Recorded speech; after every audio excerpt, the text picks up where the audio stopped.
Madame la procureure dit, Monsieur Niamsi n'a rien fait, laissez-le tranquille. Un mois passe, octobre, novembre. 2 mois passent, décembre. 3 mois passent, janvier. 4 mois passent, février. 5 mois passent, mars. 6 mois passent, avril. On arrive en mai 2024. Une substitut du procureur qui est de 2 grades en dessous du procureur, appelée Aliénor Darigo, elle déterre le dossier qui a été classé sans suite par sa supérieure. Et elle dit qu'elle va me poursuivre. Là où sa supérieure a dit c'est bon, il n'a rien fait. Elle dit qu'elle va me poursuivre. C'est Macron qui était derrière. C'est Macron qui lui a dit fais et je vais peut-être arranger ta carrière. Parce que pour quelle raison une substitut du procureur peut-elle dédire une procureure? Voilà comment je me suis retrouvé au tribunal. Et il a été établi au tribunal que, en mon nom personnel, les Africains ont donné 34 000 €. Que moi, je n'ai récupéré de ces 34 000 € du compte de l'association qui faisait organiser la collecte que 28 000. J'ai même laissé 6 000. Et que je n'ai pas détourné l'argent de quelqu'un. Personne ne m'a porté plainte. Ni l'État français, ni un particulier quelconque ne dit que j'ai volé son argent. On m'accuse d'avoir abusé de l'association dont moi je suis le président et dont les statuts disent que seul le président peut se plaindre en justice pour défendre les intérêts de l'association. C'est une cabale.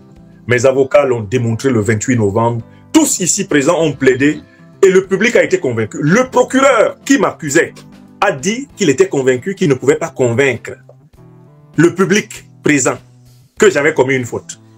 Alors, pour couper court, confronté à l'aberration de plaider, de devoir juger une affaire qui a été classée sans suite, Madame la juge du tribunal a décidé de reporter l'énoncé, la publication de sa décision, le verdict, ce qu'ils appellent le délibéré, aujourd'hui 19 décembre 2024.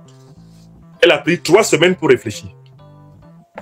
Le procureur de Macron avait demandé qu'on me donne 6 mois de prison avec sursis, qu'on m'oblige à donner 31 000 € d'amende et qu'on m'inflige, lui il avait même dit 1 année d'inéligibilité. 1 année d'inéligibilité. Bon, ça c'est quand même assez curieux. Commençons par la première chose. On me met en prison pourquoi? J'ai volé l'argent de qui? On me met 6 mois de sursis pourquoi? J'ai volé l'argent de qui? Mes avocats ont montré que c'était ubuesque, grossier, inconcevable. Deuxième proposition du procureur. On doit me prendre 31 000 €. Mais le problème c'est, mais M. Niamsi a volé 31 000 € de qui? Parce que si M. Niamsi est coupable d'avoir détourné ou abusé des biens, il faudrait rendre ces biens à la personne qui a été abusée. Mais là, c'est l'État français qui, selon le procureur, doit recevoir 31 000 € de moi. C'est-à-dire que quand les Africains m'aident, alors que M. Macron, lui, m'a enlevé 3 mois de salaire, soit 14 000 €, il faudrait en plus qu'on aide la France. La France qui est en faillite. C'est ce que disait le procureur. Le procureur a proposé ça comme sanction. On vient aujourd'hui, Madame la juge décide de dire que bon, elle ne me met pas des mois de prison avec sursis, il n'y a aucun mois de prison, ok. Mais elle continue en disant, par contre, je vous condamne à payer 10 000 € d'amende à l'État français. Le problème, c'est l'État français. Il avait perdu combien au départ pour qu'on lui donne? Ah, bah alors, Pékin. Astaghfirullah.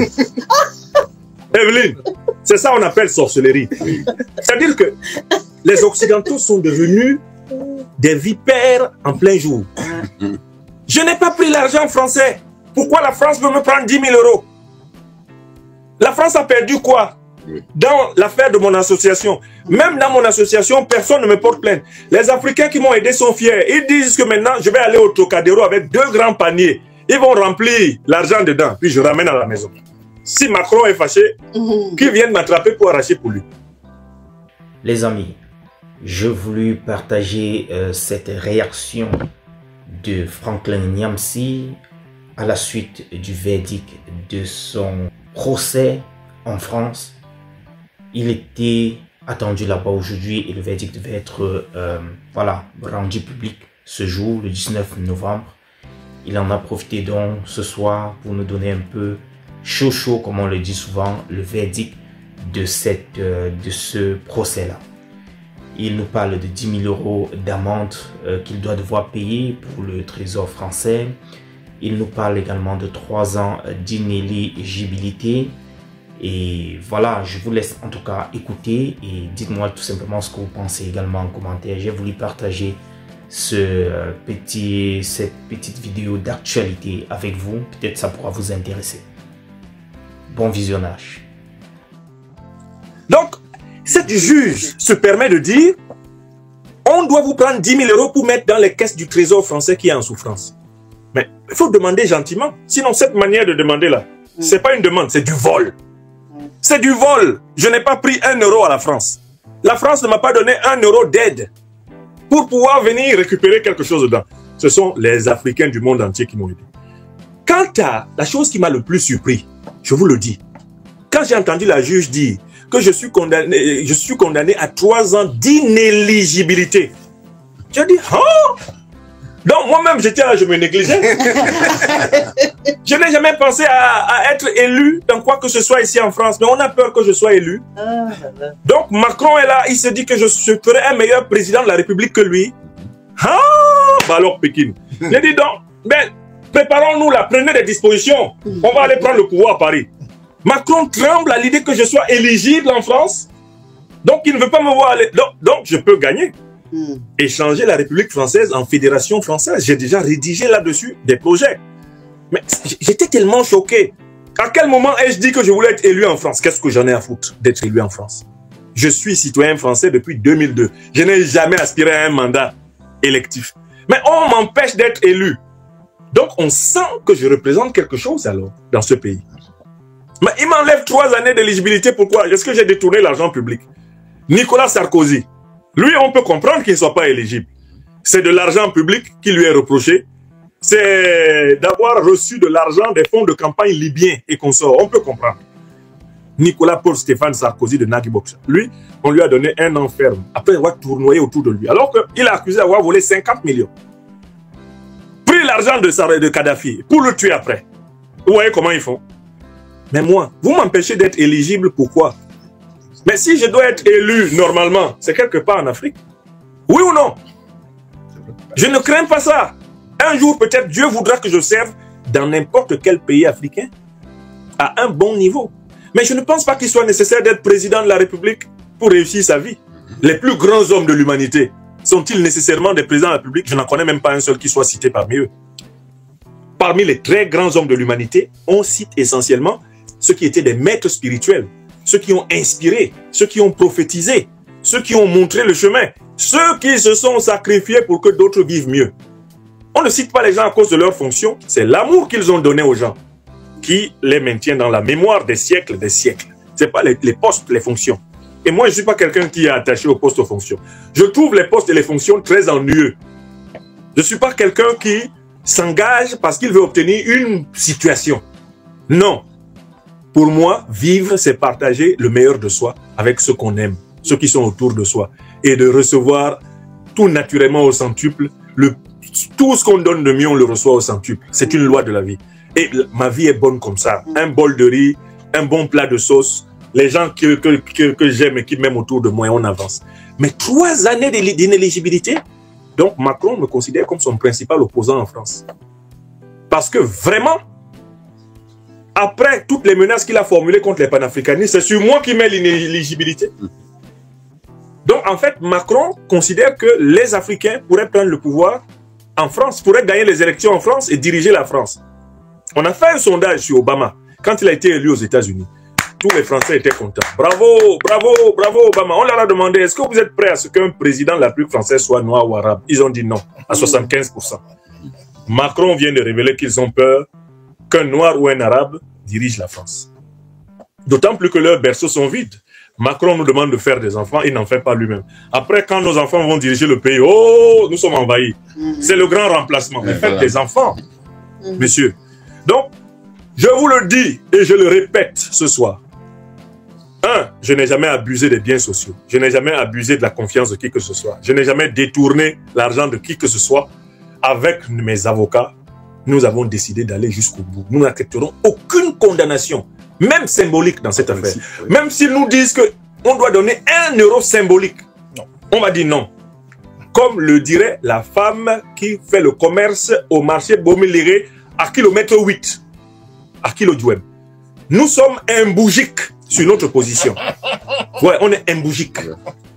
Aucune condamnation. Je n'ai rien fait de mal. Et surtout, la France n'a pas à me revendiquer un copec, car je n'ai pas touché à son argent public. Et personne n'a porté plainte contre moi. Je n'ai détourné aucun sou. Je voulais vous dire cette détermination ce soir. Alors, nous sommes rentrés, d'abord satisfaits d'avoir fait entendre la voix de la vérité et de la justice. Ça, c'est d'un. Mais nous n'avons pas, on ne peut pas dire que nous avons gagné. Mais on peut dire une chose, nous allons sûrement gagner. Parce que quels que soient les verdicts que la justice française va énoncer, ils seront l'occasion, s'ils ne sont pas justes, ils seront l'occasion pour accélérer la libération du peuple africain. Nous appliquons la maxime de Mandela. Nous ne perdons jamais. Nous apprenons toujours. Nous n'échouons jamais, nous apprenons toujours. J'étais là avec ces hommes et ces femmes pour dire que nous n'accepterons plus d'être des Africains piétinés, soumis, écrasés, méprisés. Et les enfants que nous mettons au monde reçoivent une graine de puissance, de lumière, de vérité, de justice, telle que ils seront irréductibles au colonialisme, au racisme, à la domination et à la discrimination. C'est ce combat que nous menons et je suis revenu à la maison content et satisfait d'avoir mené cette étape. La prochaine étape, c'est l'appel. Nos avocats ont interjeté appel immédiatement pour dire nous n'accepterons pas que notre client soit condamné pour quoi que ce soit, car nous estimons avoir amplement démontré et pouvoir amplement démontrer que les infractions qui lui sont reprochées sont imaginaires. Voilà.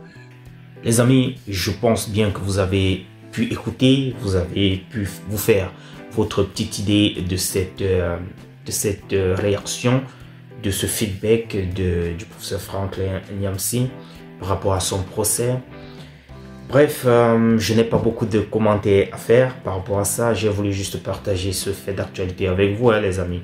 Peut-être ça peut bien vous intéresser. Pour ceux qui ne savaient pas, il était dans un procès. On l'accusait d'avoir détourné l'argent d'une association dont il est d'ailleurs le président et la seule personne, selon ses dires, à pouvoir se plaindre devant les juridictions. Et il se trouve donc que, voilà, il a été accusé de détournement, d'escroquerie, bref, tout ce que vous avez pu entendre dans ses dires dans cette vidéo-là. Et en fin de compte, il a essayé tout simplement d'aller démontrer cela, démontrer le contraire au niveau des juridictions avec ses avocats, avec son collège d'avocats. Et voilà donc le verdict qui a été donné. Ils ont directement, comme ils le disent, à la suite interjecté appel et entendent aller jusqu'au bout afin qu'aucun copain ne soit payé puisqu'il se dit qu'il n'a rien fait et il ne voit pas pourquoi il doit être condamné à payer cet argent-là au trésor français. Et il le dit lui-même que s'il devrait même normalement payer quelque chose, ce ne serait pas au trésor français, mais plutôt à ceux-là dont on est en train de dire qu'il a détourné leur argent et dont personne n'a eu à lui porter plainte, ce qui paraît être chose curieuse, dit-il. Bref, voilà, c'est ce que j'ai voulu partager rapidement avec vous, les amis. J'espère que vous avez pu comprendre cela et vous faire votre petite idée. J'aimerais bien savoir ce que vous pensez en commentaire. Et retrouvons-nous tout simplement dans la prochaine publication. D'ici là, les amis, take care. Ciao.